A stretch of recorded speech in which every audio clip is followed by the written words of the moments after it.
بسم اللہ الرحمن الرحیم۔ گاہک نے دکان میں داخل ہو کر دکاندار سے پوچھا، کیلوں کا کیا بھاؤ لگایا ہے؟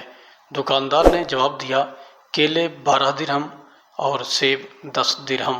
اتنے میں ایک عورت بھی دکان میں داخل ہوئی اور کہا، مجھے 1 کلو سیب اور کیلے چاہیے، کیا بھاؤ ہے؟ دکاندار نے کہا، کیلے 3 درہم اور سیب 2 درہم۔ عورت نے الحمدللہ پڑھا۔ دکان میں پہلے سے موجود گاہک نے کھا جانے والی غضبناک نظروں سے دکاندار کو دیکھا۔ اس سے پہلے کہ کچھ اور فول کہتا، دکاندار نے گاہک کو آنکھ مارتے ہوئے تھوڑا انتظار کرنے کو کہا۔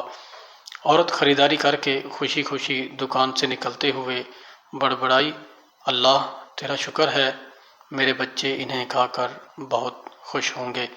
عورت کے جانے کے بعد دکاندار نے پہلے سے موجود گاہک کی طرف متوجہ ہوتے ہوئے کہا، اللہ گواہ ہے، میں نے تجھے کوئی دھوکہ دینے کی کوشش نہیں کی۔ یہ عورت 4 یتیم بچوں کی ماں ہے، کسی سے بھی کسی قسم کی مدد لینے کو تیار نہیں ہے۔ میں نے کئی بار کوشش کی ہے اور ہر بار ناکامی ہوئی ہے۔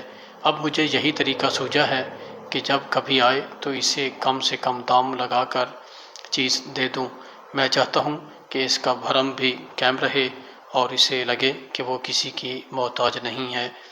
میں یہ تجارت اللہ کے ساتھ کرتا ہوں اور اسی کی رضا و خوشنودی کا طالب ہوں۔ دکاندار کہنے لگا، یہ عورت ہفتے میں 1 بار آتی ہے، اللہ گواہ ہے، جس دن یہ آ جائے اس دن میری بکری بڑھ جاتی ہے اور اللہ کے غیبی خزانے سے منافع 2 چند ہوتا ہے۔ گاہک کی آنکھوں میں آنسو آ گئے۔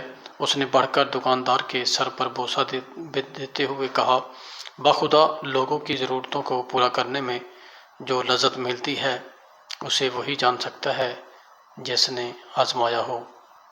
اللہ پاک ہمیں سمجھنے اور عمل کرنے کی توفیق عطا فرمائے، آمین یا رب العالمین۔